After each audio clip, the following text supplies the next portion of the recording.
प्यारे बच्चों, कैसे हैं आप लोग। आशा करते हैं कि आप लोग अच्छे होंगे, स्वस्थ होंगे, मस्त होंगे और आप लोगों की तैयारी बेहतर चल रही होगी।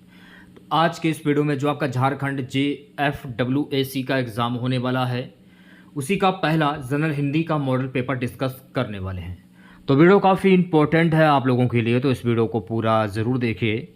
वीडियो अच्छा लगे तो प्लीज़ वीडियो को लाइक और शेयर ज़रूर करें। और जो भी हमारे नए बच्चे हैं, जिन बच्चों ने चैनल को सब्सक्राइब नहीं किया है, तो प्लीज़ चैनल को सब्सक्राइब, नोटिफिकेशन बेल ऑन करना ना भूलें। चलिए वीडियो को स्टार्ट करते हैं। खुद से प्रयास कीजिएगा इन सभी क्वेश्चंस के आंसर देने का। 2 से 3 सेकंड के बाद मैं आंसर क्लियर कर दूंगा। आज के सेशन में पहला क्वेश्चन, तूती बोलना मुहावरे का सही अर्थ क्या होता है? रोब होना, प्यार होना, झगड़ा होना, संगीत बजना। तूती बोलना मुहावरे का सही अर्थ क्या होगा? तूती बोलना यानी रोब होना। अगर ऑप्शंस में आतंक होना या दबदबा होना तो आप उस पर भी टिक कर सकते हैं। सेशन को शेयर कर दीजिए एक बार आप लोग और वीडियो को जल्दी से लाइक कर दीजिए। नेक्स्ट क्वेश्चन देखिएगा, तिल का ताड़ करना मुहावरे का सही अर्थ क्या होगा? तिल का ताड़ करना मुहावरे का सही अर्थ क्या होगा? छोटी चीज को बड़ी कर देना। तो ऑप्शन नंबर वी जो है ये बिल्कुल सही हो जाएगा। अगर ऑप्शंस में छोटी सी बात को बहुत बड़ा चढ़ा कर कहना, अगर ये दिया जाए तो आप इस पर भी टिक कर सकते हैं। सो गाइस, अगला प्रश्न देखेगा, कमर कसना मुहावरे का सही अर्थ क्या होगा? सतर्क रहना, दंडित करना, दृढ़ निश्चय करना, परिश्रम करना। कमर कसना यानी कि दृढ़ निश्चय करना। सी ऑप्शंस जो है ये बिल्कुल सही हो जाएगा। तैयार रहना अगर दिया हो अगर ऑप्शंस में तो आप उस पर भी टिक कर सकते हैं। नेक्स्ट क्वेश्चन देखेगा, गुजारा में कौन सा प्रत्यय है? तो मैंने आपको क्या बताया था कि स्टार्टिंग का जो शब्द होता है वो आपका उपसर्ग होता है और लास्ट वाला जो शब्द होता है वो आपका प्रत्यय होता है। तो गुजारा, आरा, आरा, आरा निकल रहा है, गुजारा, आरा। तो गुजारा, आरा, इसमें आरा प्रत्यय होगा। ये आरा, आरा प्रत्यय होगा। आरा तो कहीं दिया नहीं गया है, तो जाहिर सी बात है कि ये क्वेश्चन पूर्ण रूप से गलत है। नेक्स्ट क्वेश्चन देखेगा, पिटाई में प्रयुक्त प्रत्यय क्या होगा? पिटाई, आई यानी लास्ट वाला, स्टार्टिंग का जो शब्द होगा वो उपसर्ग, लास्ट वाला शब्द प्रत्यय। पिटाई, आई, आई, आई कहां पर है? आई ये रहा। ऑप्शन नंबर वी सही हो जाएगा। ऐसे क्वेश्चन को आप चुटकियों में सॉल्व कर सकते हैं। अच्छा, चुनाव में कौन सा प्रत्यय लगा हुआ है? चुनाव, आओ, आओ यानी कि लास्ट वाला शब्द आओ। ऑप्शन नंबर डी जो है ये बिल्कुल सही हो जाएगा। अगला क्वेश्चन क्या, राक्षस शब्द का पर्यायवाची शब्द क्या होगा? राक्षस शब्द का पर्यायवाची शब्द,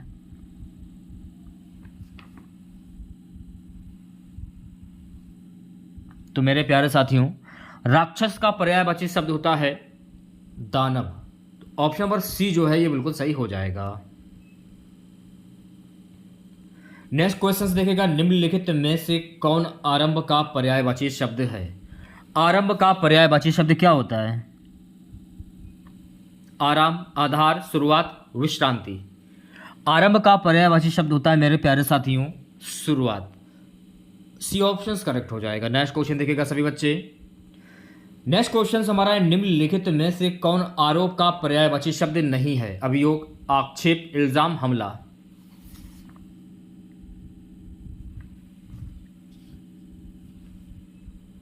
हमला जो है ना, हमला, ये आरोप का पर्यायवाची शब्द नहीं है।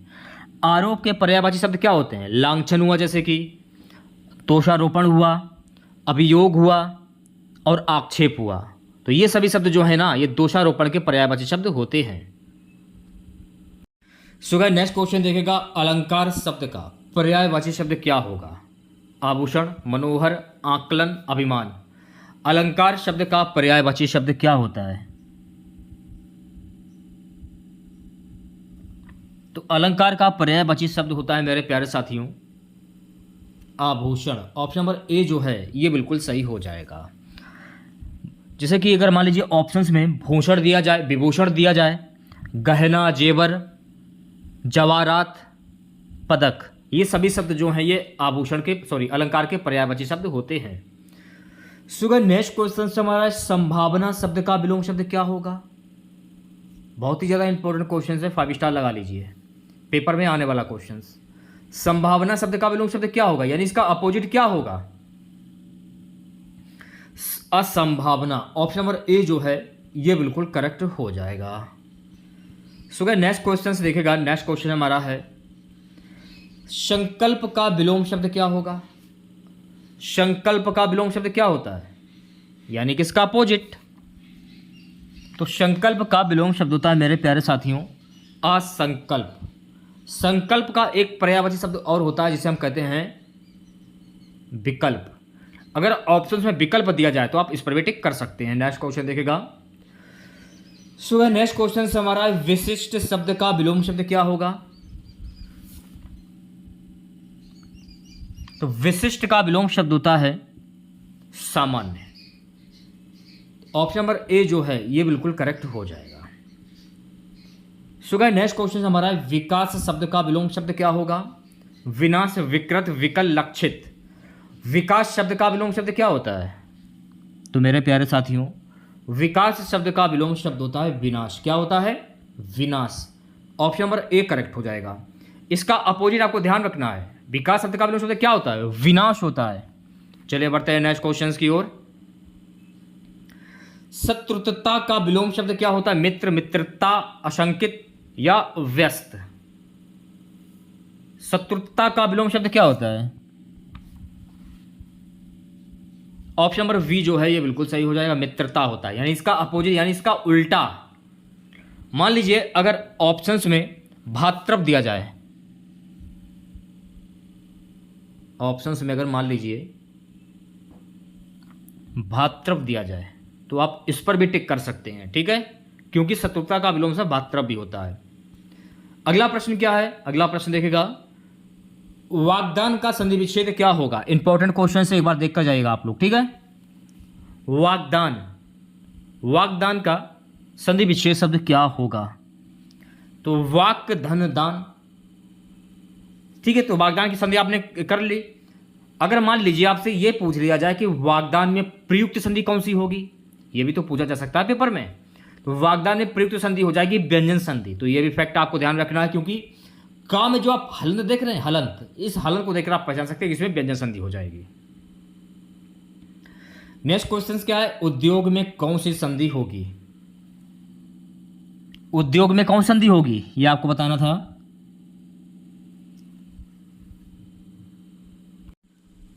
जब आप उद्योग की संधि करते हैं तो मेरे प्यारे साथियों उद्योग की संधि होती है उत धन योग। अब आप ये हलंत देख रहे हैं, ता में हलंत देख रहे हैं, इसे आप देखकर समझ सकते हैं कि इसमें व्यंजन संधि हो जाएगी। तो सी ऑप्शन करेक्ट हो जाएगा। व्यायाम में कौन सी संधि होगी भाई? दीर्घ संधि, गुण संधि, यण संधि या इनमें से कोई नहीं। व्यायाम में कौन संधि होगी? व्यायाम में हो जाएगी यण संधि। ऑप्शन नंबर सी जो है ये बिल्कुल करेक्ट हो जाएगा। अब मेरी बात को ध्यान पूर्वक सुनेगा। जब आप व्यायाम की संधि करते हैं तो इसकी संधि क्या होती है? वि धन आयाम, ये व्यायाम की संधि होती है, ठीक है। नेक्स्ट क्वेश्चन देखेगा सभी बच्चे। निर्देश प्रश्न संख्या 70 से 73 निम्नलिखित वाक्यों में शुद्ध वाक्य को सही उत्तर के रूप में चुनें। तो 4 ऑप्शंस आपके सामने हैं, आपको शुद्ध वाक्य की पहचान करनी है। तुलसी और सूर क्रमशः अवधि और ब्रज भाषा के श्रेष्ठ कवि हैं। ऑप्शन नंबर वी जो है ये बिल्कुल करेक्ट हो जाएगा। ओके, उसी प्रकार से अगला क्वेश्चन देखेगा। इसमें भी आपको शुद्ध वाक्य की पहचान करनी है। इसमें ना कोई ट्रिक होती है, ना कोई बताने का कोई तरीका होता है, सिर्फ पढ़ना होता है और आपको पढ़ के ये पहचानना होता है कि इसमें कौन सा वाक्य शुद्ध है। इसमें कोई ट्रिक नहीं लगती है। स्वामी दयानंद सरस्वती ने हिंदी द्वारा जनता को जगाया, यह आपका शुद्ध वाक्य हो जाएगा। तो इस हिसाब से हो जाएगा ऑप्शन नंबर वी। अगला प्रश्न देखेगा सभी बच्चे 72। इसमें आपको सही वाक्य की पहचान करनी है। उनके एक पुत्र है, ये आपका शुद्ध वाक्य हो जाएगा। तो ऑप्शन नंबर डी जो है ये बिल्कुल करेक्ट हो जाएगा। नेक्स्ट क्वेश्चन देखेगा। यहां पर भी आपको शुद्ध वाक्य की पहचान करनी है। पिछले सोमवार को स्कूल बंद था, ये आपका शुद्ध वाक्य हो जाएगा। तो डी ऑप्शन करेक्ट हो जाएगा। प्रश्न संख्या 74 से 75 निम्नलिखित प्रश्नों में दी गई पंक्तियों में प्रयुक्त रस के लिए चार चार विकल्प दिए गए, इनमें एक विकल्प सही है, सही विकल्प का चयन करना है। क्या है? अखियां हरि दर्शन की भूखी, कैसे रहे रूप रस राची ए बतिया सुन रूखी। इसमें कौन सा श्रृंगार होगा? पढ़ के ही पता चल रहा है कि इसमें वियोग श्रृंगार रस हो जाएगा। क्या बोल रहा है कि अखियां हरि दर्शन की भूखी, यानी प्रभु श्री राम वन की ओर जा रहे हैं और अयोध्या के जो लोग हैं उनके पीछे पीछे चल रहे हैं कि उनको 14 साल का वनवास हुआ है, तो अयोध्या वालों के आंखों में आंसू हैं अपने हरि दर्शन की भूखी करने के लिए। तो इस प्रकार समझ सकते हैं कि अखिया हरि दर्शन की भूखी, कैसे रूप रस राची ए बतिया सुन रूखी। तो वियोग श्रृंगार रस इसमें हो जाएगा, क्योंकि दुख हो रहा है यहां पर दुख की बात हो रही है। नेक्स्ट क्वेश्चन क्या है? मन रे तन कागद का पुतला, लागय बूंद विनस जाए छिन भय गर्व क्यों इतना। इसमें कौन सा अलंकार होगा? तो इसमें हो जाएगा ऑप्शन नंबर डी, शांत रस। शांत रस का स्थायी भाव होता है निर्वेद, यह आपको ध्यान में रखना है। संसार से वैराग्य होने पर शांत रस की उत्पत्ति मानी जाती है, जहां ना दुख हो, ना सुख, ना द्वेष हो, ना राग और ना कोई इच्छा हो, ऐसी मन स्थिति में शांत रस की उत्पत्ति होती है। तो ये आपको ध्यान रखना है, ठीक है। नेक्स्ट क्वेश्चन देखिएगा। अगला प्रश्न हमारा मेरे प्यारे साथियों कि सर्वश्रेष्ठ रस जो है किसे माना जाता है? शांत रस, हास्य रस, करुण रस, श्रृंगार रस। जिन लोगों ने अभी तक वीडियो को लाइक नहीं किया है तो मेरे प्यारे साथियों वीडियो को यार लाइक कर दीजिए। आप लोग वीडियो को लाइक नहीं करते हो। सर्वश्रेष्ठ रस किसे माना जाता है? तो मेरे प्यारे साथियों सर्वश्रेष्ठ रस जो है ना, श्रृंगार रस को माना जाता है। तो ऑप्शन नंबर डी जो है ये बिल्कुल सही हो जाएगा। अगला प्रश्न क्या है कि जुगुस्सा किस रस का स्थायी भाव है? अद्भुत रस, करुण रस, पितर रस या वीर रस। जुगुस्सा किस रस का स्थायी भाव होता है? तो जुगुस्सा जो है ना ये भीतर रस का स्थायी भाव होता है। तो ऑप्शन नंबर जो सी है आपका ये बिल्कुल सही हो जाएगा। अच्छा, अद्भुत रस का स्थायी भाव क्या होता है? तो अद्भुत रस का स्थायी भाव होता है आश्चर्य, आश्चर्य होता है। करुण रस का स्थायी भाव क्या होता है? अगर आपसे पूछ लिया जाए कि करुण रस का स्थायी भाव क्या होता है, तो करुण रस का स्थायी भाव होता है मेरे प्यारे साथियों शोक होता है। वीर रस का स्थायी भाव क्या होता है? तो वीर रस का स्थायी भाव उत्साह होता है। तो ये सब पॉइंट आपको ध्यान में रखना है, ठीक है। अगला प्रश्न क्या है? अगला प्रश्न हमारा मेरे प्यारे साथियों कि संलग्न शब्द से कौन सा उपसर्ग जुड़ा है? तो मैंने आपको क्या बताया था कि स्टार्टिंग का जो शब्द होता है वो आपका उपसर्ग होता है और लास्ट वाला जो शब्द होता है वो आपका प्रत्यय होता है। तो शुरुआत का शब्द देखना है। तो संलग्न शम, शम शम निकल रहा है, तो शम जो है आपका ये उपसर्ग हो जाएगा। तो वी ऑप्शन करेक्ट हो जाएगा। नेक्स्ट क्वेश्चन देखेगा।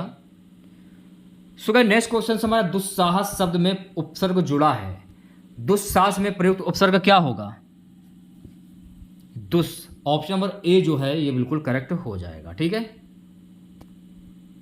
यहां पर देखिए आपको शुद्ध वर्तनी वाले शब्द की पहचान करनी है।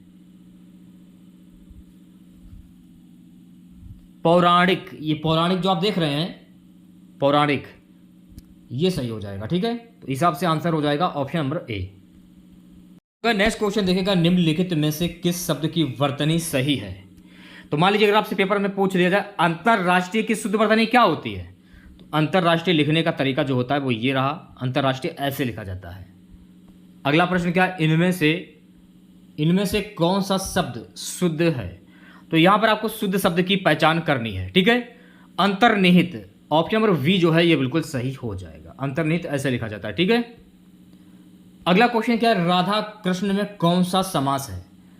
अब देखिए आप लोगों ने देखा होगा कभी कभी बीच में जो योजक चिन्ह होता है वो आपका द्वंद्व समास होता है, लेकिन कुछ शब्द ऐसे होते हैं कि उसमें बीच में योजक चिन्ह नहीं होता है फिर भी वो द्वंद्व समास होता है। तो राधा कृष्ण में हो जाएगा द्वंद्व समास। तो वी ऑप्शन करेक्ट हो जाएगा। त्रिभुवन शब्द में कौन सा समास है? तत्पुरुष समास, द्वंद्व समास, द्विगु समास या बहुप्रिय समास? तो त्रिभुवन में कौन सा समास होगा?